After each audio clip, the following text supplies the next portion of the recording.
नमस्कार दोस्तों, मैं हूं बेनाम और आप सुन रहे हैं हॉरर कहानी, वो भी मेरी जुबानी। दोस्तों, आज की हमारी कहानी उत्तर प्रदेश के बनारस शहर के रहने वाले एक शख्स की है जिसका नाम बाल मुकुंद है।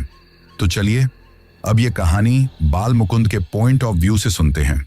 लेकिन कहानी को शुरू करने से पहले, जैसा कि मैं आप लोगों से हमेशा कहता हूं कि वैसे तो आप लोगों ने बहुत सी हॉरर कहानियां सुनी होंगी, लेकिन मुझे पूरी उम्मीद है कि आज की हमारी ये कहानी सुनकर आपको सच में डर का एहसास होने वाला है।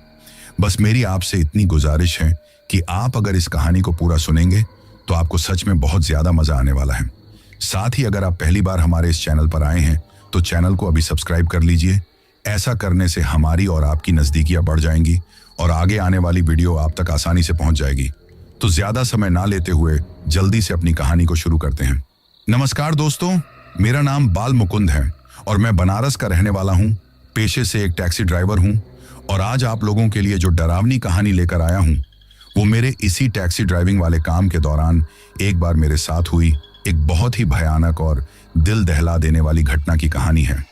जिस वक्त मैं आप लोगों को ये कहानी सुना रहा हूं उस वक्त तक मेरी उम्र लगभग 42 साल के आसपास हो चुकी है और मैं पिछले 15 सालों से बनारस में टैक्सी ड्राइविंग का काम कर रहा हूं।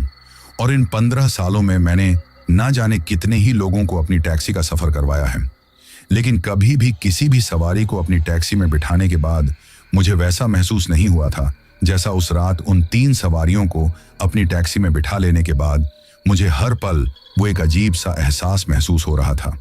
और आगे जाकर जो मेरे मन में शक था वो एक बहुत ही भयानक यकीन में बदल गया था। हालांकि मैं जानता हूं कि मेरी इस तरह की गोल गोल जलेबी नुमा बातों को सुनकर आप में से बहुत से लोग सोच रहे होंगे कि मैं आप लोगों को इस तरीके से घुमा फिराकर कहानी क्यों सुना रहा हूं। तो चलिए, इससे पहले कि आप लोग सोचते सोचते कुछ और सोच लें, मैं आप लोगों को सीधा उस पॉइंट पर लेकर चलता हूं जहां से इस कहानी की शुरुआत हुई थी। दरअसल ये बात आज से लगभग 2 साल पहले की है।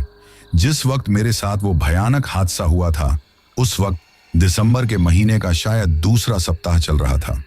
ऐसे में बाहर की तरफ कड़ाके की ठंड पड़ रही थी, लेकिन फिर भी अपने परिवार का पेट पालन करने के लिए मुझे मजबूरन टैक्सी चलाने के लिए घर से निकलना ही पड़ता था।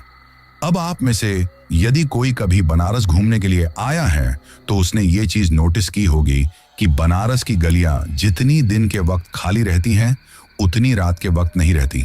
और इसके पीछे का कारण ये है कि पिछले लगभग 5 से 7 सालों से मुझे भी ये देखने को मिला है कि बनारस में टूरिस्ट काफी ज्यादा आने लगे हैं और अधिकतर सभी लोग रात के वक्त ही बनारस की गलियों में घूमना चाहते हैं, क्योंकि रात के वक्त बनारस की गलियां जितनी सुंदर और अलग अलग प्रकार की रोशनी से भरी हुई दिखाई देती है वो दिन के वक्त उतनी खूबसूरत नहीं दिखती। तो ऐसे में जाहिर सी बात है कि मुझ जैसे टैक्सी ड्राइवर को भी सवारियां दिन के बजाय रात के वक्त ही ज्यादा मिलती थी। तो ऐसे में एक दिन शाम के लगभग 7 बजे के वक्त अपने खाने का टिफिन पैक करवाकर जब मैं अपने घर से टैक्सी चलाने के लिए निकला था तो उस रोज निकलते वक्त मैंने एक पल के लिए भी अपने मन में ये नहीं सोचा था कि आज की रात बाकी की रातों की तरह नॉर्मल नहीं रहने वाली है, बल्कि उस रात मेरे साथ कुछ ऐसा होने वाला था जिसके बारे में मैंने कभी सपने में भी नहीं सोचा था। अब क्योंकि मुझे बनारस में टैक्सी चलाते हुए उस वक्त तक लगभग 12 से 13 साल का टाइम हो चुका था, तो ऐसे में मुझे इस बात का भी अच्छी तरीके से नॉलेज था कि सबसे ज्यादा सवारियां कहां से मिलने वाली हैं। तो इसी वजह से मैं हर शाम को जब अपनी टैक्सी लेकर निकलता था तो मैं सीधा रेलवे स्टेशन की तरफ जाता था, क्योंकि बहुत से मुसाफिर रात वाली ट्रेन से ही बनारस घूमने के लिए वहां पहुंचते थे। ऐसे में उन मुसाफिरों को रेलवे स्टेशन से पिकअप करने के बाद अलग अलग जगहों पर छोड़ते हुए मेरा अच्छा खासा भाड़ा बन जाता था। तो इसी कशमकश में मैं उस रात भी रेलवे स्टेशन की तरफ अपनी टैक्सी लेकर निकल जाता हूं। अभी मैं रेलवे स्टेशन के बगल में पहुंचा ही था कि तभी मुझे दिखाई देता है कि जो सड़क रेलवे स्टेशन की तरफ जा रही थी उस सड़क के ऊपर रेलवे स्टेशन की तरफ से ही 3 औरतें चलती हुई आ रही हैं।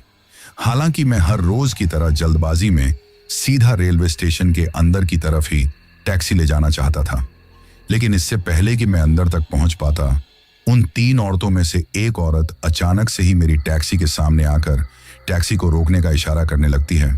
अब जैसे ही उस औरत ने मुझे टैक्सी रोकने का इशारा किया तो मैं सोचता हूँ कि शायद ये भी कोई मुसाफिर ही हैं जो इससे पिछली वाली ट्रेन से यहाँ आए होंगे, और शायद अब तक इन लोगों को कोई टैक्सी वाला नहीं मिला है। इसी वजह से ये लोग पैदल ही सड़क पर निकल आए हैं। अपने मन में ये बात सोचते हुए मैं खुद से ही कहता हूँ कि चलो अच्छा है, आज तो बाहर सड़क पर ही सवारियां मिल गई। ये सोचते हुए मैं अपनी टैक्सी का शीशा पीछे करता हूँ और ड्राइविंग सीट पर बैठा बैठा उनसे कहता हूँ कि कहाँ चलना है। तो मेरे इतना कहते ही वो तीनों औरतें मुझे कुछ कहे बिना ही मेरी टैक्सी की पीछे वाली सीट का फाटक खोलती है और एक एक करके तीनों उस पीछे वाली सीट पर बैठ जाती हैं। अब मेरे साथ ये चीज पहली बार हो रही थी कि कोई मुसाफिर मुझे कुछ बिना कहे ही मेरी टैक्सी के अंदर इस तरीके से बैठ रहा था। ऐसे में जब मुझे उनकी वो चीज बहुत ज्यादा अजीब लगी तो मैं पीछे की तरफ मुड़कर उनसे कहता हूं कि अरे बहन जी, बताइए तो सही, आपको जाना कहाँ है? तो मेरे इतना कहने पर उनमें से जो बीच वाली औरत थी जिसने कि मेरी टैक्सी को रोकने का इशारा किया था, वही मुझसे कहती हैं कि तुम चलो तो सही, तुम्हें सब कुछ पता चल जाएगा।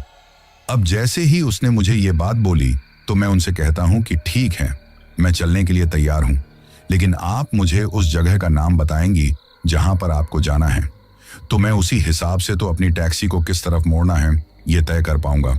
तो मेरे इतना कहने पर उन तीन औरतों में से जो एक औरत थोड़ी सी बूढ़ी दिखाई दे रही थी, वो मुझसे कहती हैं कि हमें माझी घाट जाना है। अब जैसे ही उस बूढ़ी औरत ने उस घाट का नाम लिया तो कुछ देर के लिए तो मैं सोच में पड़ जाता हूं, क्योंकि अमूमन जितने भी मुसाफिर हर रोज मेरी टैक्सी से सफर करते थे, उनमें से आज तक किसी ने भी उस घाट का नाम नहीं लिया था। हालांकि ऐसा भी नहीं था कि मैंने पहले कभी उस घाट का नाम नहीं सुना था, लेकिन उस घाट पर तो जब मैंने टैक्सी चलाने का काम शुरू किया था, उससे पहले ही लोगों के आने जाने पर रोक लग चुकी थी। अब इस चीज के पीछे का क्या कारण था, इसका तो मुझे उस वक्त तक पता नहीं था, लेकिन फिर भी मैं उन तीनों में से उस बूढ़ी औरत की तरफ देखते हुए उससे कहता हूं कि अरे माता जी, लगता है आपको कोई गलतफहमी हुई है, क्योंकि जिस घाट का आप नाम ले रही हैं वो तो कई सालों से बंद पड़ा है। ऐसे में आप वहां जाकर क्या करेंगी? तो मेरे इतना कहते ही वो औरत मुझसे कहती हैं कि जो करना होगा हम खुद कर लेंगे, तुम्हें जितना कहा गया है उतना करो और चुपचाप माझी घाट की तरफ चलो। अब ये बात उस औरत ने मेरे ऊपर थोड़ा रोब झाड़ते हुए बोली थी। जब उसने इस तरीके से मुझसे बात की तो एक पल के लिए तो मुझे इतना तेज गुस्सा आया कि उन तीनों को वहीं की वहीं मेरी टैक्सी से नीचे उतार दूं, क्योंकि वो थी तो सिर्फ सवारियां ही, उन्होंने मेरी टैक्सी को खरीद थोड़ी रखा था। जो वो इस तरीके से मुझसे बात कर रही थी, लेकिन फिर पापी पेट के बारे में सोचकर चुप रह जाता हूं और अपने टैक्सी को उस बंद पड़े हुए माझी घाट की तरफ मोड़ लेता हूं। अब आगे की कहानी को एक्सप्लेन करने से पहले मैं आप लोगों को थोड़ा सा यहाँ पर उस माझी घाट के बारे में बता देता हूँ। दरअसल मैंने काफी सालों पहले सुना था कि उस घाट के ऊपर एक बार कुछ ऐसा हुआ था जिसके बाद लगातार वहां पर लोगों की मौत होने लगी थी। जो भी कोई उस घाट पर अपने बुजुर्गों का अंतिम क्रियाकर्म करने या फिर किसी भी तरह का स्नान करने के लिए जाता था, तो उनमें से किसी न किसी एक इंसान की तो डूबने की वजह से मौत हो ही जाती थी। और जब आए दिन लगातार इस तरह के हादसे होने लगे तो उस घाट को बंद कर दिया गया, क्योंकि वो घाट बाकी के घाटों से काफी ज्यादा दूर भी था और एक सुनसान और जंगल टाइप के इलाके में बना हुआ था।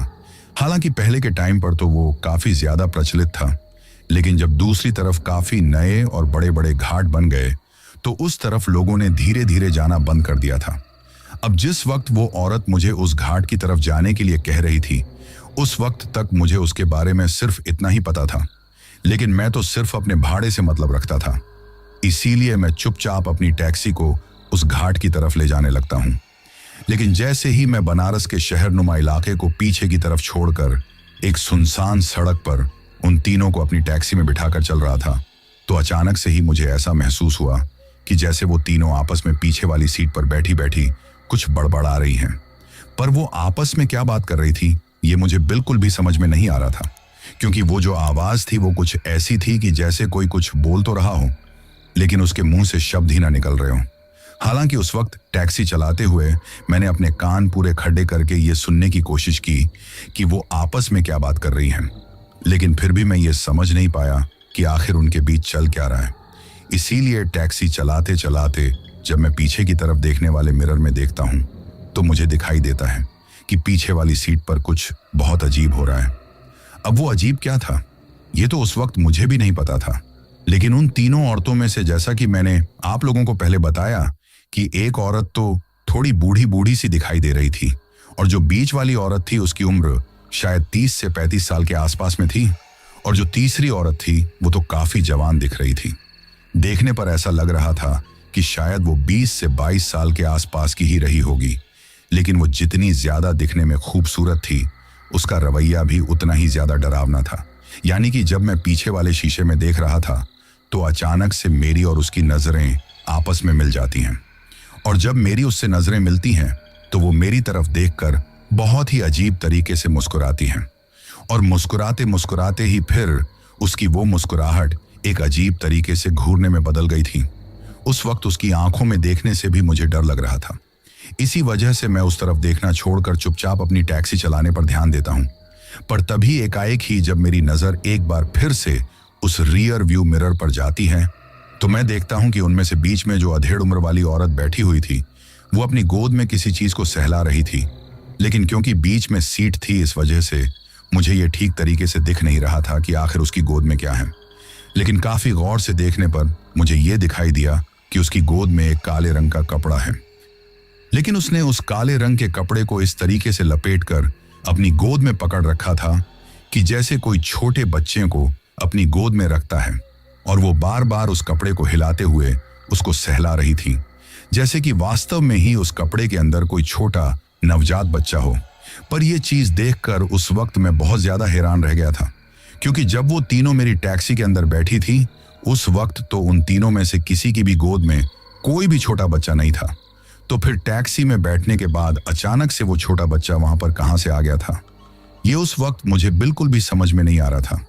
पर मेरे दिल की धड़कनें तो डर के मारे उस वक्त तेज हुई जब मुझे मेरी टैक्सी के अंदर किसी छोटे बच्चों के रोने की आवाज सुनाई देने लगी। अब एक पल के लिए तो जब शुरुआत में अचानक से ही मुझे वो आवाज सुनाई दी थी तो मैंने सोचा कि शायद गलती से मेरी टैक्सी का रेडियो ऑन हो गया है और उसके ऊपर कोई ऐसी बच्चियों के रोने की आवाज आ रही है। पर जब मैंने रेडियो को चेक किया तो वो तो पहले से ही बंद पड़ा था, और फिर मुझे याद आया कि इसको तो खराब हुए ही लगभग 10 से 15 दिन का टाइम हो चुका है। तो अब इसका मतलब साफ था कि वो आवाज रेडियो से नहीं बल्कि वास्तव में ही मेरी टैक्सी के अंदर से कहीं और से आ रही थी, और कहीं और से आने का उस वक्त मेरे लिए सिर्फ एक ही मतलब था कि वो आवाज उस औरत की गोद में वो जो काला कपड़ा था, शायद उसमें जो बच्चा था, उसी की आ रही थी। अभी मैं इतना सोच ही रहा था कि तभी जिस सड़क पर मैं अपनी टैक्सी को लेकर चल रहा था उस सड़क पर आगे जाकर 2 घुमाव आते हैं, जिनमें से एक घुमाव तो कच्चे रास्ते के रूप में जंगल के अंदर की तरफ जा रहा था और दूसरा रास्ता उस माझी घाट की तरफ जाता था। हालांकि जो कच्चा रास्ता जंगल के अंदर से होकर जा रहा था वो भी आखिर में जाकर उस माझी घाट की तरफ ही निकलता था, लेकिन उस तरफ से जाना ठीक नहीं था। इसी वजह से मैं उस सीधे वाले रास्ते के ऊपर अपनी टैक्सी को ले लेता हूं। लेकिन जैसे ही मैंने अपनी टैक्सी को सीधे वाले रास्ते पर ले जाने की कोशिश की तो अचानक से उन तीनों में से किसी एक औरत का हाथ मेरे कंधे पर आता है, और वो मेरे कंधे पर हाथ रखते हुए मुझसे कहती हैं कि अरे रुको, इस तरफ से मत लेकर चलो, ये जो जंगल वाला रास्ता है इधर से चलो। अब जैसे ही ये चीज हुई तो एक ही सेकंड में मेरे माथे पर डर के मारे इतना तेज पसीना आ गया कि उस वक्त मुझे समझ में ही नहीं आ रहा था कि मैं क्या रिएक्ट करूं। वो एक सिंगल चीज होते ही उस वक्त मैं इतना ज्यादा डर गया था कि मेरे अंदर इतनी भी हिम्मत नहीं थी कि मैं पीछे की तरफ पलटकर ये देख सकूं कि आखिर जो मैंने सुना है वो सिर्फ मेरे कानों का धोखा है या फिर वास्तव में ही उस वक्त टैक्सी के अंदर वैसा कुछ मौजूद था। अब यहां पर मेरी ये बात सुनकर आप लोग सोच रहे होंगे कि आखिर इसमें इतना घबराने वाली कौन सी बात थी। उस औरत ने मेरे कंधे पर हाथ रखकर मुझे यही तो कहा था कि सीधे वाले रास्ते पर ना चलकर जंगल वाले रास्ते से चलो। तो यहां पर मैं आप लोगों को बता दूं कि मेरे लिए डरने वाली बात यह नहीं थी कि उसने मुझे उस जंगल वाले रास्ते की तरफ जाने के लिए कहा था, बल्कि इस बात से डरने से पहले तो कुछ ऐसा हुआ था और मुझे कुछ ऐसा सुनाई दिया था जो मेरे लिए डरने की सबसे बड़ी वजह थी। दरअसल पहली चीज तो यह हुई कि जैसे ही मुझे मेरे कंधे पर पीछे से किसी का हाथ रखने का एहसास हुआ तो मुझे यह महसूस हुआ कि वो हाथ जिस किसी का भी था उस हाथ में काफी ज्यादा वजन था। इसके अलावा उसकी जो पकड़ थी वो इतनी तेज थी कि जिस वक्त उसने मेरे कंधे के ऊपर हाथ रखा था। उस वक्त मुझे ऐसा महसूस हुआ था कि अगर इसने गलती से भी मेरे कंधे को थोड़ा सा और दबा दिया तो शायद मेरे कंधे की हड्डी टूट जाएगी। और इसके अलावा उस वक्त उस हाथ का स्पर्श इतना ज्यादा खुरदरा और नुकीला था कि उस वक्त उस हाथ की उंगलियों पर इतने लंबे लंबे और नुकीले नाखून थे कि नाखूनों को देखकर मुझे समझ में ही नहीं आया कि आखिर किसी औरत के इतने लंबे नाखून कैसे हो सकते हैं।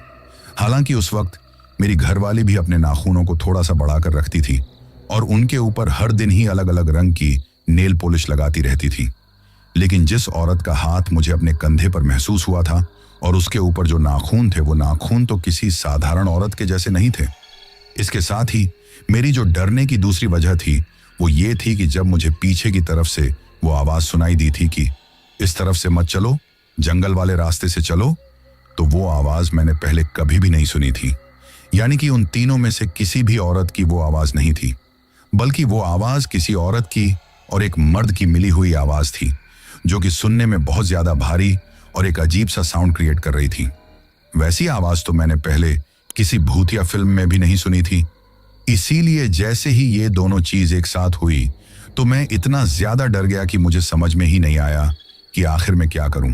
पर इससे पहले कि मैं कुछ सोच या समझ पाता, एक बार फिर से पीछे से वही एक भारी सी औरत और मर्द की मिली हुई आवाज में मुझे सुनाई देता है कि अरे तुम्हें सुनाई नहीं दिया? हमने क्या कहा, टैक्सी को जंगल वाले रास्ते से लेकर चलो। अब जब मैंने फिर से वो आवाज सुनी तो मैं मन ही मन खुद से कहता हूं कि बाल मुकुंद, तेरी भलाई इसी में है कि तू चुपचाप इस टैक्सी को, जैसा ये लोग कह रहे हैं, वैसा उस जंगल वाले रास्ते से ही निकाल ले, क्योंकि आज शायद तूने बहुत गलत सवारी अपनी टैक्सी में बिठा ली है। ऐसे में इनसे जितना जल्दी हो सके उतना जल्दी पीछा छूटा लिया जाए, इसी में भलाई है, फिर चाहे भाड़ा मिले या ना मिले। लेकिन उस वक्त मुझे इस बात का कहां से अंदाजा था कि उन तीनों से पीछा छुड़ा पाना इतना ज्यादा आसान नहीं था, क्योंकि इससे आगे चलकर मेरे साथ जो कुछ भी हुआ था वो तो इन सब के सामने कुछ भी नहीं था। दरअसल अब उनके ऐसा कहते ही मैं टैक्सी को थोड़ा सा रिवर्स लेकर वापस घुमाकर उस जंगल वाले रास्ते की तरफ मोड़ लेता हूं। लेकिन जैसे ही टैक्सी उस कच्चे रास्ते पर मुड़ी तो उसकी जो हेडलाइट की रोशनी थी वो अपने आप ही बंद हो जाती है, क्योंकि मैंने तो खुद से उसे बंद किया नहीं था। पर मेरा यकीन मानिए, जैसे ही वो हेडलाइट की रोशनी बंद हुई और चारों तरफ अंधेरा हुआ तो अंधेरा होते उस कच्चे रास्ते पर मुझे कुछ ऐसा दिखाई देता है जिसको देखकर मेरी फटकर हाथ में आ गई थी। दरअसल मैंने देखा कि अंधेरा होते ही अचानक से उस रास्ते पर काफी सारे लोगों की टोली मेरी टैक्सी के ठीक सामने मौजूद थी। उनमें से कोई कीड़े की तरह जमीन पर अजीब तरीके से रेंग रहा था, तो कोई किसी पेड़ की डाली से किसी चमगादड़ की तरह उल्टा लटका हुआ था, और उन सब के चेहरे बिल्कुल सफेद और बहुत डरावने लग रहे थे। पर यह सब कुछ मुश्किल से मुझे 2 से 3 सेकंड के लिए ही दिखाई दिया था, क्योंकि 2 से 3 सेकंड बाद वो हेडलाइट की रोशनी अपने आप ही चालू हो गई थी, और हेडलाइट की रोशनी चालू होते ही वो सारा डरावना मंजर पलक झपकते ही मेरी आंखों से ओझल हो गया था। पर उस वक्त मुझे ये समझ में नहीं आ रहा था कि आखिर कुछ पल के लिए मुझे वो जो कुछ भी दिखाई दिया था आखिर वो क्या था। लेकिन तभी जब मेरी टैक्सी उस जंगल वाले रास्ते के ऊपर चल रही थी तो एक बार फिर से मुझे उस बच्चे के रोने की हल्की हल्की आवाज सुनाई दे रही थी। और अब तो सिर्फ उस बच्चे के रोने की ही नहीं, बल्कि उसके साथ में जिस औरत ने उसको गोद में ले रखा था उसकी भी बार बार उस बच्चे को चुप कराने की आवाज सुनाई दे रही थी। और जिस वक्त वो उसको अपनी गोद में हिला रही थी तो उस वक्त उसके हाथों की चूड़ियों की खनखनाहट भी मुझे अच्छी तरीके से सुनाई दे रही थी। अब एक साथ इतनी सारी चीजों को होते हुए देखकर मुझे समझ में आ गया था कि ये मेरे मन का वहम नहीं, बल्कि वास्तव में ही उस औरत की गोद में कोई बच्चा है। पर तभी उनमें से जो सबसे जवान लगभग 20-22 साल की औरत थी वो अचानक से हंस पड़ती है। और उस वक्त उसकी जो हंसी थी वो कुछ इस तरह की थी जैसे कि वो जोर जोर से हंसना तो चाहती हो, लेकिन उसने किसी मजबूरी में अपनी हंसी को रोक रखा हो। पर तभी जैसे ही उसकी हल्की सी वो हंसी निकलती है तो वो बूढ़ी औरत उसे गुस्से में कहती है कि तुझसे सब्र नहीं होता, हर बार तेरी इसी गलती की वजह से शिकार हमारे हाथों से निकल जाता है। अब उस बूढ़ी औरत के इतना बोलने की देरी थी और मेरा शक यकीन में बदल गया था कि बेटा बाल मुकुंद, आज तो तेरी खैर नहीं, आज शायद तूने अपनी टैक्सी में इंसानों को नहीं बल्कि हैवानों को बिठा लिया है। और अगर ये कोई हैवान नहीं बल्कि इंसान भी है तो ये कोई सीधी सादी औरत नहीं है। अभी मैं इतना सोच ही रहा था कि तभी अचानक से ही फिर से वही औरत और मर्द की मिली हुई आवाज आती है और मुझे पीछे की तरफ से सुनाई देता है कि यहीं पर रोक दो। अब एक पल के लिए मेरे कानों में वो आवाज पड़ तो गई थी, लेकिन मैं कुछ रिएक्ट नहीं कर पा रहा था। यानी कि वो बात सुनाई देने के बाद भी मैंने टैक्सी नहीं रोकी थी। इसी वजह से मुझे फिर से एक बहुत भारी आवाज के साथ अपने कंधे पर उस हाथ के रखने का एहसास होता है। लेकिन इस बार वो हाथ बहुत जल्दबाजी में मेरी गर्दन के ऊपर लग गया था, जिसकी वजह से मुझे एक अजीब सा दर्द हुआ, जैसे कि कोई बहुत नुकीली चीज मेरी गर्दन के ऊपर लग गई हो। पर यह चीज होने के साथ ही मैंने वहीं अपनी टैक्सी रोक दी थी। और जैसे ही मैंने टैक्सी को वहां पर रोका तो वो तीनों एक साथ मेरी टैक्सी से नीचे उतर जाती हैं और टैक्सी से उतरने के बाद मुझे भाड़ा दिए बिना ही आगे की तरफ चलने लगी थी। अब उनको इस तरीके से आगे जाता हुआ देखकर मैं सोचता हूं कि अगर मैंने इनको डायरेक्ट भाड़े के लिए बोला तो हो सकता है शायद ये मुझसे झगड़ा कर ले। तो इसी वजह से उस वक्त मैं बात को घुमाकर उनसे बोलता हूं कि अरे बहन जी, आप यहाँ कहाँ बीच जंगल में उतर रही हो? माझी घाट तो यहाँ से अभी भी थोड़ा दूर है। तो मेरे इतना कहते ही उनमें से वो अधेड़ उम्र की औरत पीछे की तरफ मुड़कर मेरी ओर देखती है और मुझसे कहती हैं कि हम लोग यहीं से ही चले जाएंगे। लेकिन ये बात बोलते वक्त जब उसने पीछे की तरफ मुड़कर मेरी ओर देखा था तो उस वक्त उसका चेहरा वैसा नहीं था जैसा गाड़ी में बैठते वक्त मुझे दिखाई दिया था। यानी कि जिस वक्त वो लोग उस रेलवे स्टेशन के बगल से मेरी टैक्सी में बैठी थी, उस वक्त उस अधेड़ उम्र की औरत का चेहरा किसी साधारण औरत के जैसा ही दिखाई दे रहा था। लेकिन अब मेरी आंखों के सामने मुझे उसका जो चेहरा दिखाई दे रहा था वो किसी बहुत ही भयानक एक्सीडेंट में कुचले जाने के बाद जिस तरह का चेहरे का हाल हो जाता है, बिल्कुल वैसा ही उस वक्त उस औरत का चेहरा मेरी आंखों के सामने था। यानी कि उस चेहरे के ऊपर काफी गहरे घाव थे जिनसे खून की लार टपक रही थी और उसकी जो आंखें थीं वो पूरी की पूरी ऊपर की तरफ छड़ी हुई थीं। अब अपनी आंखों के सामने इतना भयानक चेहरा देखकर उस वक्त मेरी सिट्टी पिट्टी गुम हो गई थी और हड़बड़ाहट में मैं अपनी टैक्सी को रिवर्स गियर डालकर वहां से पीछे की तरफ भागने की कोशिश करता हूं। लेकिन काफी ज्यादा एक्सीलेटर देने के बावजूद भी मेरी टैक्सी पीछे की तरफ नहीं जा पा रही थी।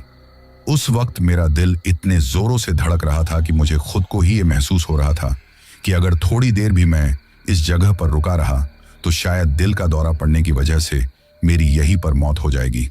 और शायद वो तीनों चाहती भी यही थी, क्योंकि उस वक्त तक मुझे ये बात अच्छी तरीके से समझ में आ गई थी कि वो कोई साधारण औरत या फिर कोई जिंदा औरत नहीं थी, बल्कि वो तो कोई भटकती हुई आत्मा या फिर कोई चुड़ैल डायन थी जो किसी सवारी के रूप में मिलकर मुझे वहां तक लेकर आई थी। लेकिन आखिर वो तीनों मुझे उस माझी घाट तक ही क्यों लेकर आई थी, ये उस वक्त मुझे बिल्कुल भी समझ में नहीं आ रहा था। लेकिन तभी जैसे तैसे करके मैं अपनी टैक्सी को वहां से निकालने की कोशिश कर ही रहा था कि उस अधेड़ उम्र की औरत के साथ साथ अब वो जो बाकी की दो औरतें थीं वो भी मेरी तरफ पलट जाती हैं। और मेरी तरफ पलटने के बाद वो मेरी तरफ आने तो लगती हैं, लेकिन उस वक्त वो चलते हुए नहीं आ रही थी, बल्कि उनको देखकर ऐसा लग रहा था कि जैसे उनके पैरों के नीचे कोई पहिए लग गए हों या फिर वो हवा में उड़ते हुए मेरी तरफ आ रही हो, जैसे कि कोई तिनका हवा में बहता हुआ एक जगह से दूसरी जगह पर उड़कर जाता है। ठीक वैसे ही उस वक्त वो बहुत ही अजीब और गोल गोल तरीके से मेरी टैक्सी के चारों तरफ घूमने लगी थी। अब ये चीज देखकर उस वक्त मुझे समझ में आ गया था कि शायद आज मेरा मरना यही पर तय है। लेकिन उस वक्त मुझे एक बात समझ में नहीं आ रही थी कि जब ये तीनों मेरे ठीक पीछे मेरी टैक्सी के अंदर बैठी हुई थी तो उसी दौरान इन्होंने मेरे साथ कुछ क्यों नहीं किया। ये यहाँ पर लाकर इस तरीके से मुझे इतना डरा क्यों रही हैं। पर इससे पहले कि मैं कुछ समझ पाता, सामने की तरफ से मेरी आंखों के ऊपर एक टॉर्च का फोकस पड़ता है और उस टॉर्च की रोशनी के पड़ते ही वो तीनों औरतें वहां पर अजीब तरीके से चीखने चिल्लाने लगती हैं और पलक झपकते ही ना जाने कहां गायब हो जाती हैं। लेकिन उनके गायब होने के कुछ ही सेकंड बाद सामने की तरफ से वो जो टॉर्च का फोकस मेरे ऊपर गिर रहा था, वो टॉर्च एक बूढ़े आदमी के हाथ में थी, जिसके दूसरे हाथ में एक बड़ी सी कुल्हाड़ी और एक हाथ में वो टॉर्च थी। अब जब मैंने उस बूढ़े आदमी को वहां पर देखा तो इससे पहले कि मैं उससे कुछ बोल पाता, वो बूढ़ा आदमी खुद से ही मुझसे कहता है कि बेटा, इस वक्त तुम अपनी टैक्सी को लेकर यहाँ पर क्या कर रहे हो? तो उस बूढ़े आदमी के इतना कहते ही, इससे पहले कि मैं उसको इस बात का कोई जवाब दे पाता, वो गौर से मेरे चेहरे की तरफ देखा है और मुझसे कहता है कि ये तुम्हारे बदन पर इतना पसीना क्यों आया हुआ है? अब उस बूढ़े आदमी के इतना कहते ही मैं उसके सामने हाथ जोड़कर फूट फूट कर रोने लगता हूँ और उससे कहता हूँ कि बाबा मुझे बचा लो, वो तीनों मुझे मार डालेंगी। तो मेरे इतना कहने पर वो बूढ़ा आदमी मुझसे कहता है कि मेरे रहते तुम्हें कुछ नहीं होगा, पर इस वक्त तुम्हारी भलाई इसी में है कि तुम जितना जल्दी हो सके उतना जल्दी यहां से निकल लो। तो उस बूढ़े आदमी के ऐसा कहने पर मैं उससे कहता हूं कि बाबा आप किस तरफ जा रहे हो? तो वो मुझसे कहता है कि वो जो सामने की तरफ सड़क है उसके बगल में ही मेरा गांव है, वही जा रहा हूं। तो मैं उससे कहता हूं कि आप मेरे साथ ही चलो। उसे ऐसा कहकर मैं उसको मेरी बगल वाली सीट के ऊपर टैक्सी में ही बिठा लेता हूं और उसके बाद रास्ते में चलते वक्त मैं उस बूढ़े आदमी को मेरे साथ जो कुछ भी हुआ था वो पूरी बात विस्तार से बताता हूं। तो मेरे मुंह से वो बात सुनकर वो बूढ़ा आदमी मुझसे कहता है कि जिंदगी में कभी भूल कर भी दोबारा यहां आने की गलती मत करना, क्योंकि हर बार किस्मत साथ नहीं देगी। उसके ऐसा कहने पर मैं उससे पूछता हूं कि बाबा आखिर वो तीनों औरतें कौन थीं? तो मेरे ऐसा पूछने पर वो मुझसे कहता है कि वो कोई साधारण औरतें नहीं थीं, बल्कि वो इस घाट के ऊपर रहने वाली चुड़ावल थीं जो कई सालों पहले यहाँ पर नहाने के लिए आई थीं, लेकिन नहाने के दौरान ही डूबने की वजह से उनकी मौत हो गई थी। और इन तीनों की मौत के बाद से ही इस घाट के ऊपर आए दिन लोगों की डूबने की वजह से मौत होने लगी थी। आए दिन लगातार मौतों का सिलसिला बढ़ने की वजह से इस घाट को बंद कर दिया गया था, लेकिन उसके बाद भी हर महीने की अमावस्या के अगले दिन इस घाट के ऊपर एक मानव कंकाल मिलता है। जो किसका होता है ये तो किसी को नहीं पता, लेकिन ऐसा सुनने में आया है कि ये तीनों औरतें हर अमावस्या की रात को किसी इंसान को अपना शिकार बनाकर इस घाट तक लेकर आती हैं और फिर उसे मौत के घाट उतार देती हैं। अब जब उस आदमी ने मुझे ये बात बताई तो मैं अपने दिमाग पर जोर डालता हूं तो मुझे याद आता है कि आज तो अमावस्या की रात नहीं है, बल्कि आज से 3 दिन बाद अमावस्या है। ऐसे में अगर 3 दिन बाद अमावस्या की रात थी तो वो तीनों मुझे उसी रात वहां पर क्यों लेकर आई थी? ये उस वक्त मुझे समझ में नहीं आ रहा था, पर यह सोचते सोचते ही मेरी टैक्सी उस जंगल वाले कच्चे रास्ते से निकलकर उस घुमाव पर पहुंच चुकी थी जहां से वो तीनों औरतें मुझे उस जंगल वाले रास्ते में अंदर की तरफ लेकर आई थी। फिर वहां पहुंचने के साथ ही एक बार फिर से मेरी टैक्सी की हेडलाइट अपने आप ही कुछ सेकंड के लिए बंद होकर चालू होती हैं, और जैसे ही वो कुछ सेकंड के लिए बंद होती हैं तो चारों तरफ घना अंधेरा छा जाता है।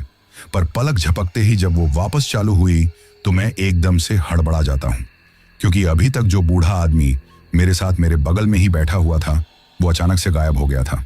एक पल के लिए तो मैंने सोचा कि शायद हेडलाइट के बंद होने के साथ ही वो गाड़ी से नीचे उतर गया है, पर जब मैंने पलटकर चारों तरफ देखा तो मुझे दूर दूर तक वहां पर किसी भी इंसान का मेरे अलावा नामो निशान भी दिखाई नहीं दे रहा था।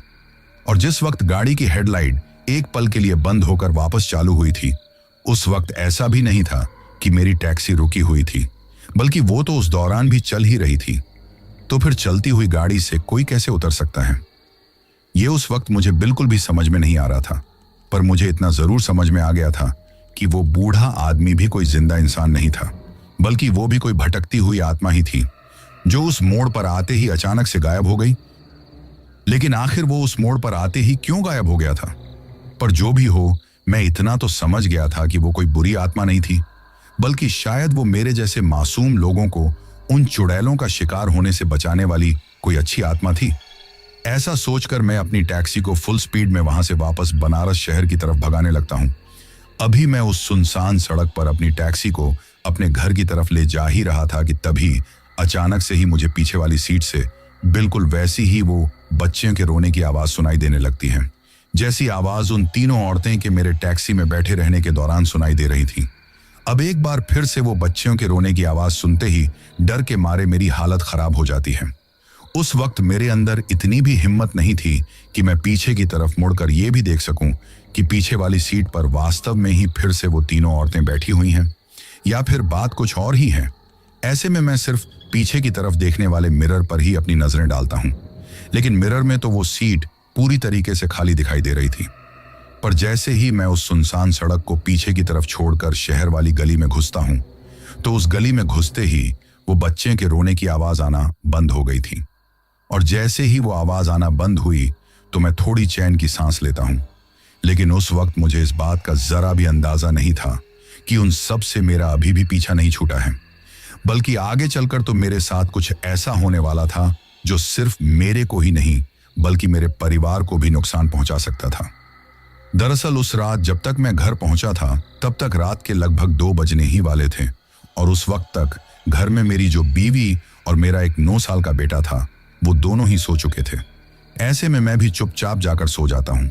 लेकिन अगले दिन सुबह उठने के बाद जब मैं अपनी टैक्सी की सफाई कर रहा था तो उस दौरान जैसे ही मैंने टैक्सी की पीछे वाली सीट का फाटक खोला तो सीट के ऊपर मुझे कुछ ऐसा दिखाई देता है जिसको देखकर मेरी आंखें फटी की फटी रह जाती हैं और मेरे हाथ पैर थर थर कांपने लगे थे, क्योंकि उस वक्त जो कुछ भी मैं अपनी आंखों के सामने देख रहा था उसके ऊपर मुझे यकीन ही नहीं हो रहा था। दरअसल जैसे ही मैंने टैक्सी का फाटक खोला तो मैं देखता हूं कि पीछे वाली सीट के ऊपर वही काला कपड़ा रखा हुआ है जो पिछली रात मुझे उस औरत की गोद में दिखाई दिया था, जिसको वो कुछ इस तरीके से लपेटकर अपनी गोद में हिला रही थी जैसे कि उसके अंदर कोई नवजात बच्चा हो। हालांकि वो कपड़ा अब भी मेरी टैक्सी के अंदर ठीक उसी तरीके से लिपटा हुआ रखा था और उसके अंदर कुछ था भी जो दिखने में किसी छोटे बच्चों की तरह ही लग रहा था, लेकिन वो पूरी तरीके से उस काले कपड़े से ढका हुआ था, जिसकी वजह से मैं बिना उस कपड़े को हटाए ये देख नहीं पा रहा था कि क्या उसके अंदर सच में ही कोई बच्चा है। इसीलिए मैं थोड़ी हिम्मत करके अपने एक हाथ से उस कपड़े को हल्का सा हटाता हूं और जैसे ही मैं उस कपड़े को हल्का सा हटाता हूं तो डर के मारे मेरे मुंह से एक चीख निकल जाती है और इसके साथ ही मैं पीछे की तरफ पलटकर अपने अगल बगल में देखता हूं, लेकिन उस वक्त गली में कोई भी मौजूद नहीं था। पर अब यहां पर आप लोग सोच रहे होंगे कि आखिर मैंने उस पहले कपड़े के अंदर ऐसा क्या देख लिया था जिसकी वजह से मैं इतना ज्यादा डर गया था। तो यहां पर मैं आप लोगों को बता दूं कि जैसे ही मैंने उस काले कपड़े को थोड़ा सा हटाया तो उसके अंदर कोई नवजात बच्चा तो नहीं था, लेकिन एक नवजात बच्चों का कंकाल जरूर था जो कि पूरी तरीके से उस काले कपड़े में लिपटा हुआ था। और इस बात का पता मुझे तब चला जब मैंने जैसे ही उसके ऊपर की तरफ से वो काला कपड़ा हटाया तो ऊपर की तरफ से वो कपड़ा हटाते ही सबसे पहले मुझे एक छोटे से बच्चे की मुंडी दिखाई दी जो कि पूरी तरीके से कंकाल के रूप में बदली हुई थी। और वो चीज देखने के बाद जैसे जैसे मैंने उस पूरे कपड़े को उसके ऊपर से हटाया तो मेरे सामने पूरा का पूरा एक छोटे बच्चों का कंकाल पड़ा हुआ था। अब वो चीज देखते ही मैं इतना ज्यादा डर गया कि उस वक्त मुझे समझ में ही नहीं आया कि आखिर मैं करूं तो क्या करूं। साथ ही इस बात का भी डर था कि अगर इस चीज को मेरे घर में या फिर किसी और ने देख लिया तो लोग पता नहीं मेरे बारे में क्या क्या सोचेंगे। इसीलिए मैं उस कंकाल को उसी काले कपड़े में लपेटकर मेरी टैक्सी के पीछे की तरफ सामान रखने वाली जो डिग्गी थी उसके अंदर रख देता हूं और वहीं से टैक्सी को स्टार्ट करके घाट की तरफ लेकर जाता हूं और सब लोगों की नजरों से छुपाकर उस छोटे बच्चे के कंकाल को पीछे वाली डिग्गी से निकालकर नदी में फेंक देता हूं। और ये चीज करने के बाद जब हड़बड़ाहट में मैं घर पर आया तो जैसे ही मैं घर पर पहुंचा तो मेरी बीवी भागती हुई मेरे पास आती है और मुझसे कहती हैं कि आप कहाँ चले गए थे, मैं कब से आपको ढूंढ रही थी। तो अब जैसे ही उसने मुझे काफी घबराते हुए और हड़बड़ाहट में ये बात कही तो मैं उससे पूछता हूं कि क्या हुआ। तो वो मुझसे कहती हैं कि नीरज की तबीयत अचानक से बहुत खराब हो गई है।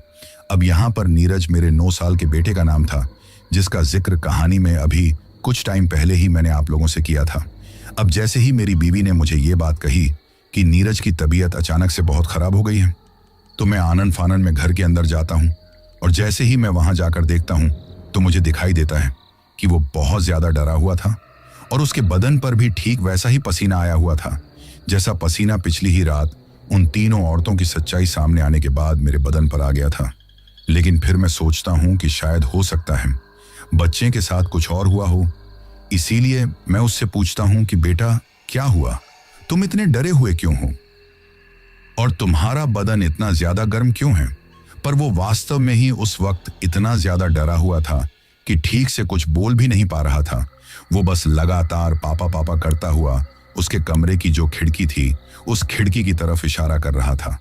अब जब वो बार बार उस खिड़की की तरफ इशारा करने लगा तो मैं उसके बगल से उठकर उस खिड़की की तरफ जाता हूं और जैसे ही मैं उस खिड़की से बाहर की तरफ झांक कर देखता हूं, तो बाहर की तरफ देखते ही मेरी आंखें भी फटी की फटी रह जाती हैं, क्योंकि उस वक्त उस कमरे की खिड़की के बाहर पीछे की तरफ जो घाट का किनारा था, वहां पर काफी सारी कटीली झाड़ियां उगी हुई थीं और उस कमरे की खिड़की के बिल्कुल नजदीक जो झाड़ियां थीं, उनके ऊपर ठीक वैसा ही, या फिर यूं कहूं कि वही काला कपड़ा पड़ा हुआ था जिसको मैं अभी कुछ टाइम पहले ही उस छोटे से बच्चे के कंकाल के साथ नदी में फेंक कर आया था।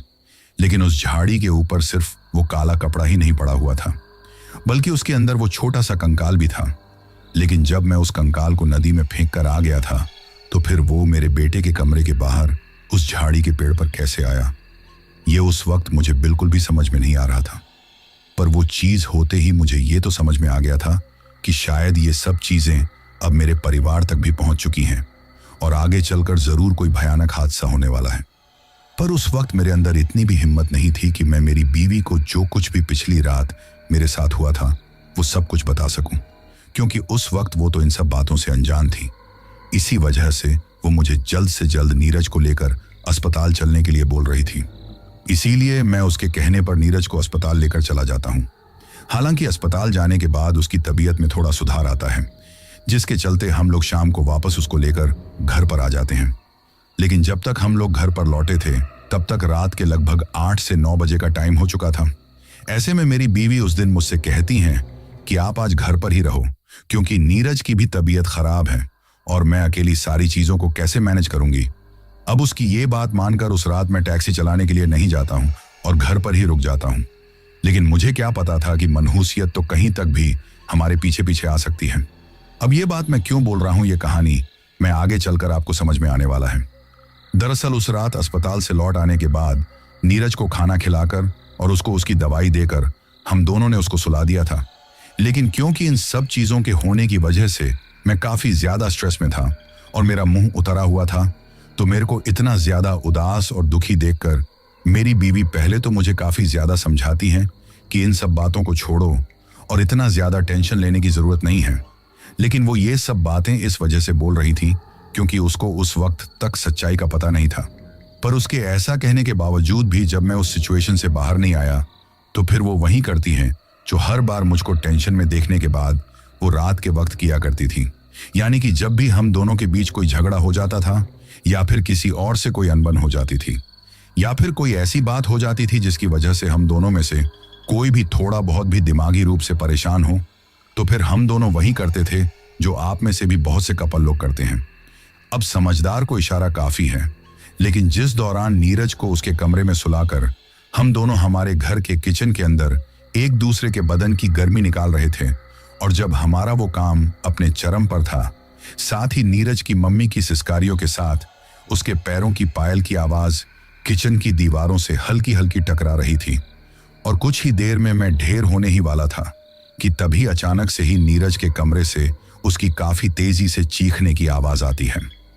अब उसकी वो चीखने की आवाज सुनते ही हमारी वो क्रिया वहीं की वहीं बीच में ही अधूरी रह जाती है, और हम दोनों उसी तरीके से हांफते हुए नीरज के कमरे की तरफ काफी तेजी से चलकर जाते हैं। हालांकि मुझसे पहले नीरज की मम्मी उसके कमरे में पहुंच गई थी, क्योंकि मुझको अपने आप को थोड़ा नॉर्मल करने में 1 से 1.5 मिनट का टाइम लग गया था। लेकिन जैसे ही नीरज की मम्मी उसके कमरे में पहुंची, तो उसके वहां पहुंचते ही उसकी भी चीखने की आवाज आती है। अब जब मुझे उसकी भी चीखने की आवाज सुनाई दी, तो फिर मैं काफी तेजी से चलता हुआ वहां पर जाता हूं, और जैसे ही मैं कमरे के अंदर घुसता हूं, तो कमरे के अंदर घुसते ही जो चीज मैंने देखी, वो देखते ही मेरी भी हालत खराब हो गई थी, क्योंकि एक तो ऊपर से वैसे ही मैं बुरी तरीके से हांफ रहा था, और उस चीज के साथ साथ ही जब अचानक से वो सब कुछ हुआ, तो मुझे लगा कि शायद अब सब खत्म होने वाला है। दरअसल मैंने देखा कि नीरज अपने बेड के नीचे उल्टा पड़ा हुआ है, और उसकी गर्दन के ऊपर कुछ खरोच के जैसे निशान हैं।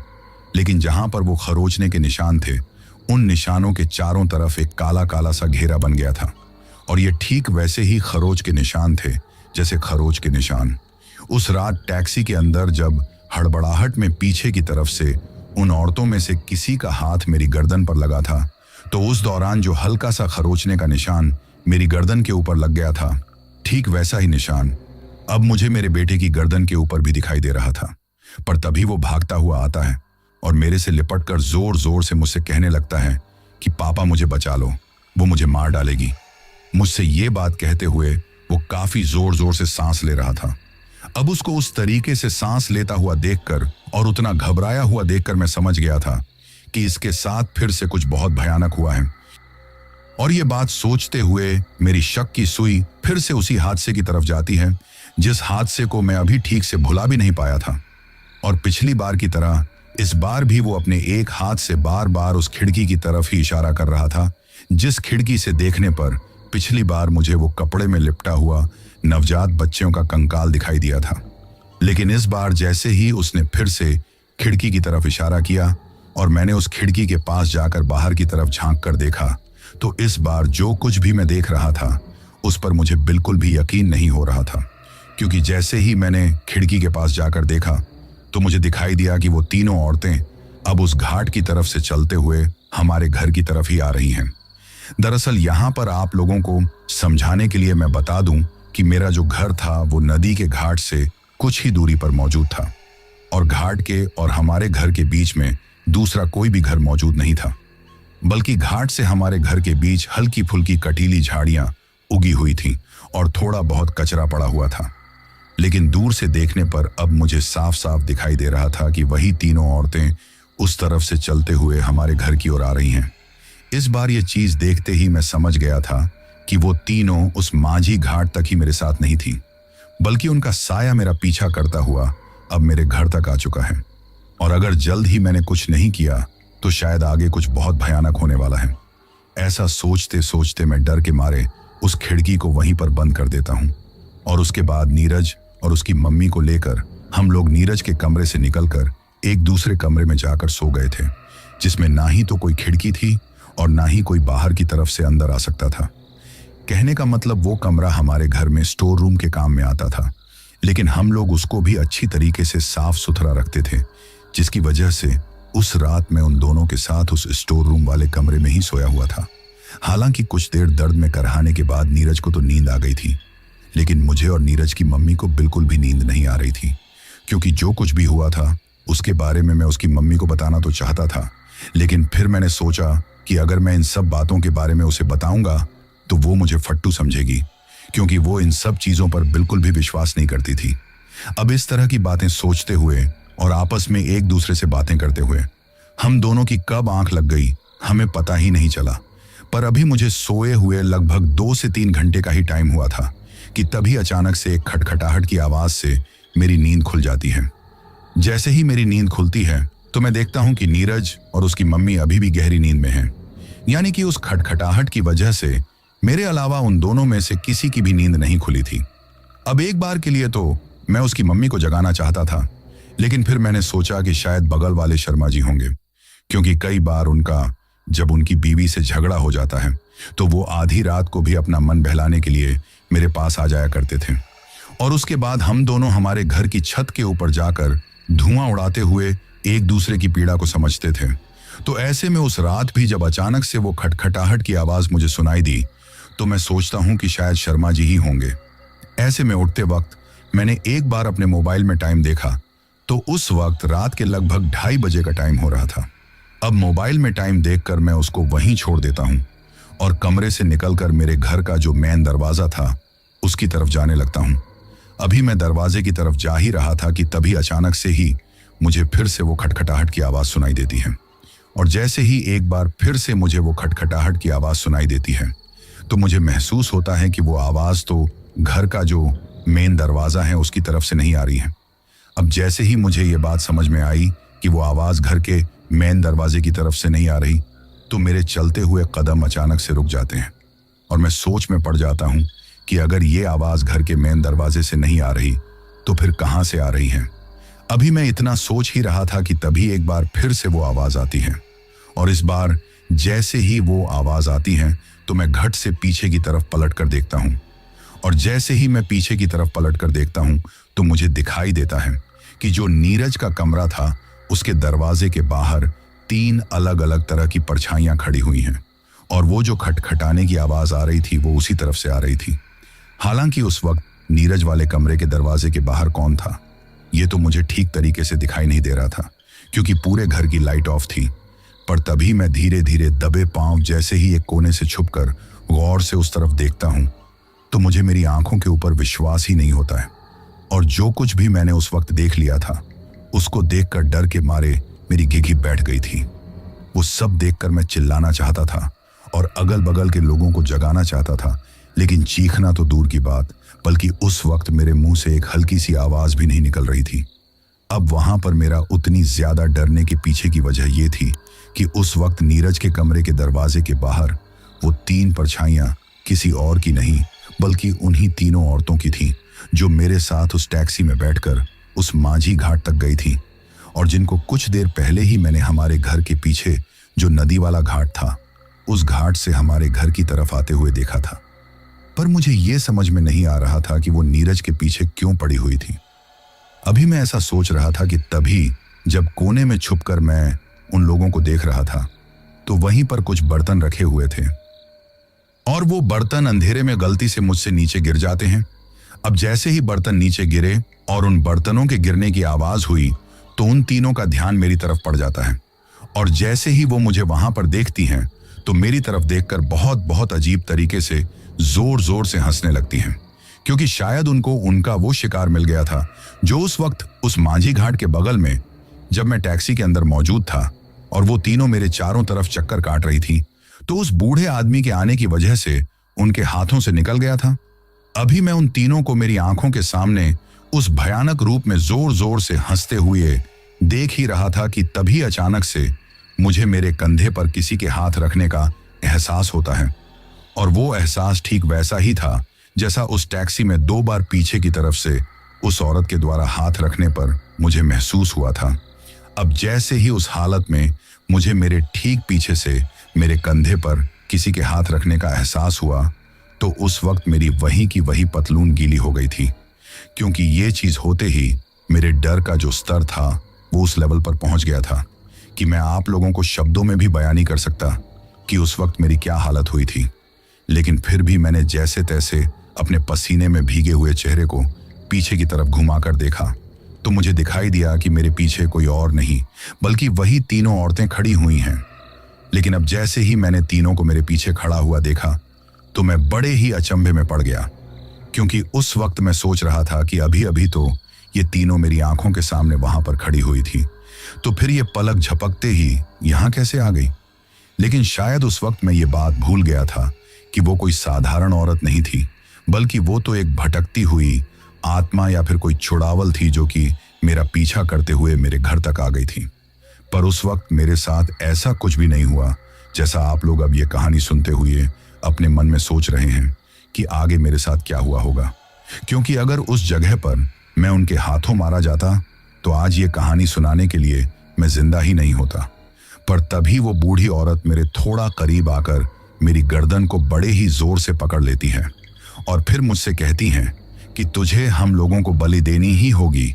अगर तू खुद से हम लोगों को किसी की बलि नहीं चढ़ाएगा तो हम लोग तेरे घर से तेरे बच्चे की बलि ले लेंगे।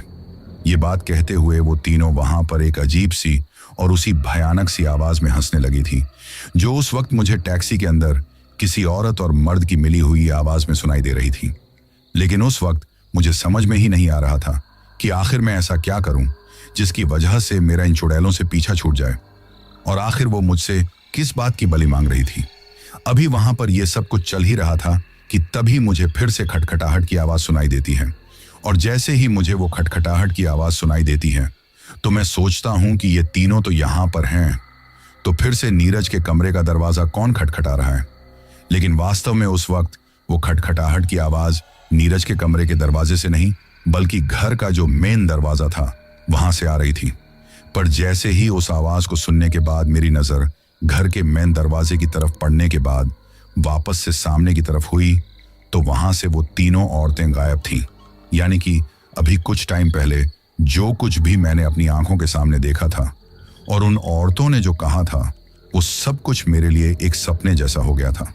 पर एक चीज थी जो उस वक्त तक भी हकीकत में हो रही थी और वो थी वो खटखटाहट की आवाज। यानी कि कोई था जो बार बार बाहर की तरफ से दरवाजा खटखटा ही रहा था।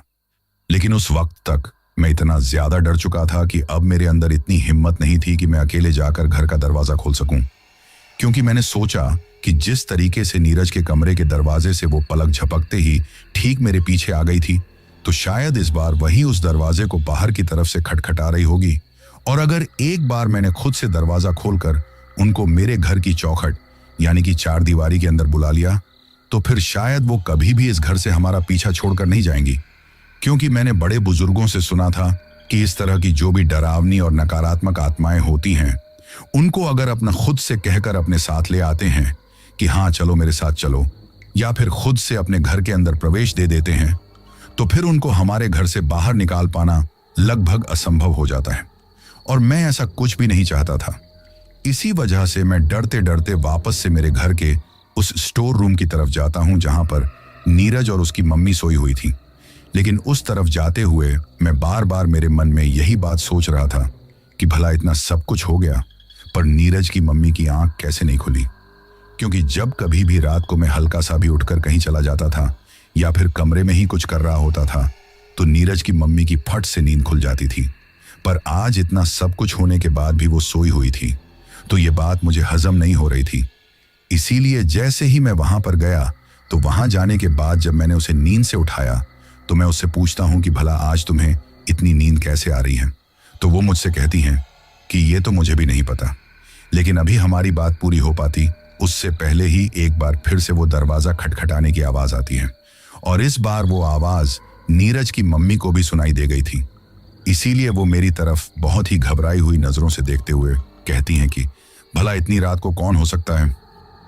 लेकिन इससे पहले कि मैं उसकी इस बात का कोई जवाब दे पाता, वहां पर मेरा जो मोबाइल रखा हुआ था उसकी स्क्रीन जलती है और रिंग के साथ स्क्रीन के ऊपर एक नाम आने लगता है। और वो नाम था शर्मा जी का, यानी कि शर्मा जी उतनी रात को मेरे फोन पर फोन कर रहे थे।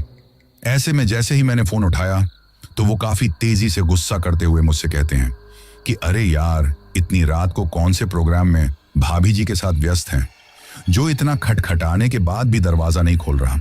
अब जैसे ही मैंने सामने की तरफ से शर्मा जी की आवाज सुनी, तो मैं थोड़ी राहत की सांस लेता हूं और फिर बाहर जाकर घर का जो मेन दरवाजा था उसे खोलकर शर्मा जी को अंदर लाता हूं। लेकिन फिर लगभग आधे घंटे के बाद जब मैं और शर्मा जी छत के ऊपर बैठे बैठे एक दूसरे से बातें कर रहे थे, तो मैंने शर्मा जी को आज फिर से उतनी रात को मेरे घर आने का कारण पूछा।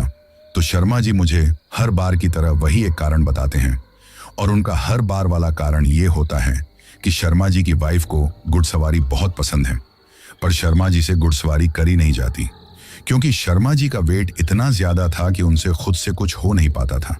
जो भी कुछ करती थी बेचारी उनकी वाइफ खुद से ही करती थी। ऐसे में हर रात को उनका किसी ना किसी बात पर झगड़ा हो ही जाता था, और हर बार अपनी वाइफ से लड़ने के बाद वो मेरे पास आ जाते थे। पर इस बार शर्मा जी की ये वाली बात पूरी सुने बिना ही मैं काफी घबराते हुए शर्मा जी से कहता हूं कि शर्मा जी, एक बहुत बड़ी दिक्कत हो गई है। अब जैसे ही शर्मा जी ने मुझे यूं घबराते हुए ये बात कहते हुए सुना, तो वो मुझसे पूछते हैं कि क्या हो गया। तो मैं विस्तार से उनको पूरी बात बताता हूं, और जैसे ही उन्होंने मेरे मुंह से ये बात सुनी, तो मेरे साथ साथ डर के मारे उनके चेहरे पर भी पसीना झलकने लगा था। और कुछ देर की खामोशी के बाद वो बड़े ही गुस्से में मुझसे कहते हैं कि अरे यार, तू क्या पागल है, जो उस माझी घाट की तरफ गया था, तुझे क्या पता नहीं है कि वहां पर तो रात के वक्त भूतों की मंडी लगती है, और उस मंडी में वो भटकती हुई आत्मा जिसकी उस घाट पर किसी ना किसी कारण से कुमौत हुई थी, वो आज भी वहां पर उन भूतों की टोली में शामिल होकर भटक रही हैं।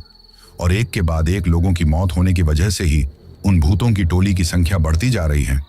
तू इतना पागल कैसे हो सकता है, जो इतनी रात को उन 3 औरतों को लेकर वहां चला गया? उन्होंने तुझे रेलवे स्टेशन के बगल से माझी घाट का नाम लिया था, तो तुझे उस नाम को सुनते ही अपनी टैक्सी को वहां से भगा लेना चाहिए था। अब शर्मा जी की ये बात सुनकर मैं उनसे कहता हूं कि अब मेरे पास कोई रास्ता नहीं है। वो तीनों सिर्फ मुस्तक ही नहीं, बल्कि मेरे परिवार को भी अपना शिकार बनाने के लिए तैयार हो गई हैं, और वो कभी भी मेरे बेटे को कुछ भी कर सकती हैं। अब मेरे मुंह से ये बात सुनकर शर्मा जी मुझसे कहते हैं कि ठीक है, तू घबरा मत, मुझे कुछ सोचने दे। मुझसे ये कहकर शर्मा जी 2-4 बार धुआं निकालते हैं, और उसके बाद मुझे कहते हैं कि कल सुबह ही तू मेरे साथ एक पंडित जी के पास चलेगा, जो कि हमारी ही बिरादरी के हैं, लेकिन वो इसी तरह की चीजों को देखते हैं।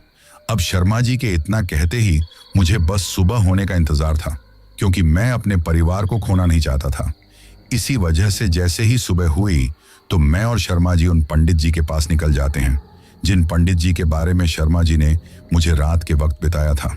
लेकिन उस पंडित के पास जाने के बाद जब मैंने उस पंडित को सारी बात बताई और पूरी बात सुनने के बाद जो चीज उस पंडित ने मुझे कही, उन सब चीजों को सुनकर तो मेरे पैरों तले से जमीन खिसक गई थी। दरअसल पंडित ने मुझे बताया कि उस माझी घाट के ऊपर भटकने वाली आत्माओं को हर अमावस्या की रात को किसी जिंदा इंसान की बलि चाहिए होती है, क्योंकि वो तीनों औरतें उस भूतों की मंडी की सर्वे सर्वा हैं। ऐसे में अपनी मंडली की भूख शांत करने के लिए उनको हर बार एक इंसानी लाश की जरूरत पड़ती है। पर तुम गलती से उनसे वहां उस रेलवे स्टेशन के बगल में टकरा गए। अभी वो पंडित जी इतना बोल ही रहे थे कि तभी मेरे बगल में बैठे हुए शर्मा जी उन पंडित जी से पूछते हैं कि पंडित जी, अगर वो आत्माएं उस माझी घाट के ऊपर भटकने वाली भूतों की टोली की मुखिया थी, तो फिर वो उस माझी घाट को छोड़कर उस रेलवे स्टेशन के बगल में क्यों भटक रही थी? अब जैसे ही शर्मा जी ने ये बात पूछी तो पंडित जी पहले तो कुछ देर तक घूरकर शर्मा जी की तरफ देखते हैं, पर शर्मा जी ने भी उनसे नजरें नहीं हटाई।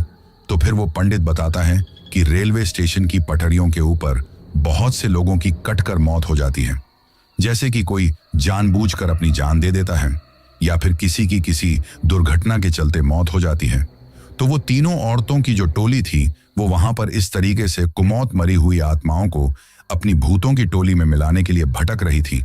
लेकिन गलती से तुम उन्हें वहां पर मिल गए और वो तो तुम्हें उसी रात मारकर तुम्हारी लाश को आने वाली अमावस्या की रात तक सड़ाकर रखना चाहती थी।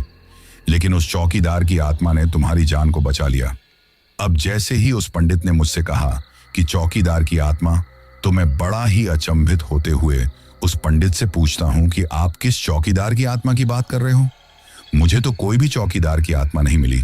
तो मेरे इतना कहते ही वो पंडित मेरी तरफ देखते हुए कहता है कि भूल गए उस बूढ़े आदमी को जो उस रात उस कुल्हाड़ी और टॉर्च के साथ तुम्हें मिला था। अब जैसे ही उस पंडित ने इतनी बात बोली तो मुझे सब कुछ याद आ गया। लेकिन इन सब बातों को करने के बाद मैं उस पंडित से पूछता हूं कि आखिर इन सब का हल क्या है? मैं उन चुड़ैलों से अपना पीछा कैसे छुड़ा सकता हूं? तो वो पंडित मुझसे कहता है कि ये बात मैं सिर्फ तुम्हें बता रहा हूं। इतना कहते ही वो शर्मा जी की तरफ इशारा करते हैं और शर्मा जी बिना मन के वहां से उठकर बाहर चले जाते हैं। उसके बाद उस पंडित ने मुझे बताया कि अगर तुम्हें तुम्हारे बेटे की जान बचानी है तो उन चुड़ैलों के लिए तुम्हें किसी इंसानी बलि की व्यवस्था करनी ही होगी, और अगर तुमने ऐसा नहीं किया तो परसों की रात तुम्हारे बेटे की जान उनके हाथों चली जाएगी। तो अगर तुम्हें अपने बेटे की जान बचानी है तो आज की रात ही तुम्हें उस माझी घाट तक किसी ऐसे इंसान को ले जाना होगा जो उनकी बलि का बकरा बन सके। अब पंडित के मुंह से यह बात सुनकर मेरी हालत खराब हो गई, क्योंकि यह तो एक तरह का सीधा सीधा मर्डर हो गया था कि किसी को जानबूझकर मौत के मुंह में धकेल देना। इसीलिए मैं उस पंडित से इस बात के लिए मना करके वहां से वापस लौट आता हूं। लेकिन जैसे ही मैं इस बात के लिए मना करके वहां से उठकर आने लगा तो वो पंडित पीछे से आवाज लगाते हुए मुझसे कहता है कि ठीक है, जो तुझे ठीक लगे वो कर, पर याद रखना अमावस की रात तेरे बेटे के लिए आखिरी रात होगी। अब पंडित की ये चेतावनी सुनकर मैं काफी ज्यादा घबरा जाता हूं, लेकिन फिर मैं शर्मा जी को वहां से साथ लेकर वापस घर की तरफ लौट आता हूं। लेकिन जैसे ही मैं घर पर लौटता हूं तो घर पर लौटते ही मेरे बेटे की मुझे वही हालत मिलती है जो उस रात मिली थी। और जब इस चीज के बारे में मैंने मेरी बीवी से पूछा तो वो मुझसे कहती हैं कि पता नहीं नीरज को क्या हो गया है, इसके दिमाग में अजीब अजीब तरह के ख्याल आ रहे हैं। आज जब मैं किचन में खाना बना रही थी तो अचानक से ही मुझे कुछ चीज गिरने की आवाज सुनाई दी, और जैसे ही मैं वो आवाज सुनकर नीरज के कमरे की तरफ आई तो मुझे दिखाई दिया कि नीरज अपने आप को फांसी के फंदे से लटकाने की कोशिश कर रहा था। अब मेरी बीवी के मुंह से ये बात सुनते ही मैं कांप जाता हूं, क्योंकि एक 9 साल का लड़का भला अपने आप को फांसी के फंदे पर क्यों लटकाएगा। इसीलिए जैसे ही मैं नीरज की तरफ देखता हूं तो मेरी तरफ देखकर डरने के बजाय उल्टा मुझे घूरते हुए वो मुझसे कहता है कि बचा सकता है तो बचा ले। अब जैसे ही मैंने और मेरी बीवी ने उसके मुंह से ये बात सुनी तो हमारे कान खड़े हो गए, क्योंकि शायद उस वक्त नीरज अपने खुद के काबू में नहीं था, बल्कि उन तीनों में से कोई आत्मा उसको लेने के लिए उसके शरीर के अंदर आ चुकी थी। और उस पंडित के कहे अनुसार अगर मैंने अमावस्या की रात तक उस माझी घाट पर किसी ऐसे इंसान की बलि नहीं दी जो उन भूतों की मंडी में टुकड़ों में बंट सके, तो फिर उस इंसान की जगह मेरे बेटे की ही बलि दी जाएगी। इसीलिए अब मैं इस कशमकश में था कि आखिर मैं वो बलि का बकरा बनाऊं तो किसे बनाऊं। पर जैसे ही मैं किसी के साथ ऐसा कुछ करने की सोच रहा था, तो मेरी इंसानियत मुझे इस बात के लिए जवाब नहीं दे रही थी कि मैं किसी और के साथ ऐसा कुछ करूं, क्योंकि जब भी मैं ऐसा कुछ करने की सोच रहा था तो मेरा मन मुझसे कह रहा था कि ये तो एक स्वार्थ वाला काम हो गया। लेकिन तभी दूसरा मन ये विचार पैदा कर रहा था कि आखिर मैं एक बाप हूं, और अगर मैं अपनी औलाद को बचाने के लिए अपनी जान दे नहीं सकता तो कम से कम दूसरे की जान ले तो सकता हूं। और यही बात मेरे दिमाग के ऊपर हावी हो गई। इसीलिए अब मैं उस इंसान के घर पर जाता हूं जिस इंसान की मुझे उस माझी घाट पर आज की रात ही बलि देनी थी। उसके घर जाने के बाद मैं उसको अपनी टैक्सी में बिठाता हूं और एक ढाबे पर ले जाकर उसको पहले तो जी भर के दारू पिलाता हूं, और जब उसको इतनी दारू चढ़ गई थी कि उसको खुद का ही ठिकाना नहीं था, तो फिर उसी ढाबे पर मैं उसको भरपेट खाना भी खिलाता हूं ताकि वो पूरी तरीके से नशे और नींद में चूर हो जाए। और ये दो चीज करने के बाद मैं उसको लगभग बेहोशी वाली हालत में पीछे वाली सीट पर डालकर उसी घाट की तरफ लेकर जाता हूं जहां पर मुझे उसकी वो बलि चढ़ानी थी। और जैसे ही मेरी टैक्सी उस घाट तक पहुंचती है तो वहां पहुंचते ही मैं उस इंसान को अपनी टैक्सी से उठाकर बाहर निकालने की कोशिश करने लगता हूं। लेकिन क्योंकि उसका शरीर इतना ज्यादा भारी था कि मैं अकेला उसको उठा नहीं पा रहा था, तो तभी मुझे अपने बगल से एक छोटे से बच्चे की रोने की आवाज सुनाई देती है। और जैसे ही मुझे वो बच्चे के रोने की आवाज सुनाई देती है तो मैं उसी तरफ मुड़कर देखता हूं जिस तरफ से वो रोने की आवाज आ रही थी।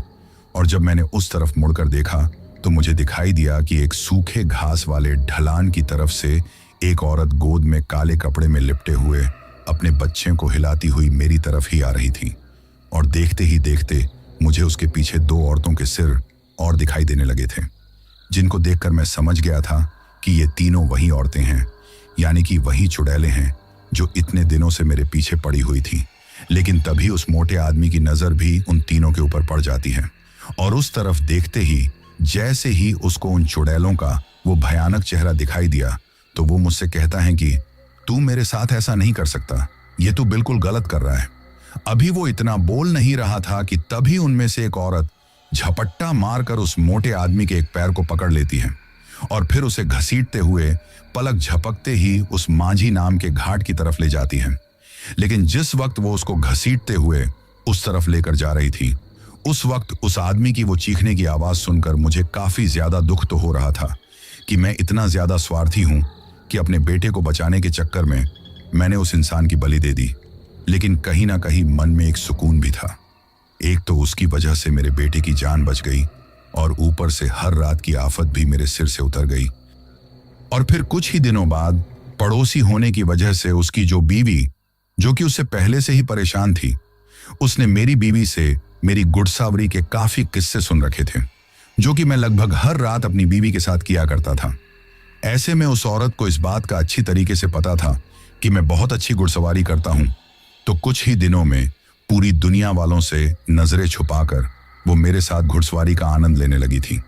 और आज भी जब आप लोगों को ये कहानी सुना रहा हूं तो लगभग हर 2 से 3 दिन के बाद वो मेरी घुड़सवारी का आनंद लेने के लिए एक सवारी बनकर मेरी टैक्सी में बैठ जाती है और फिर किसी सुनसान सड़क के किनारे अपनी टैक्सी को रोककर मैं बहुत ही अच्छे से उसके साथ घुड़सवारी का आनंद लेता हूं।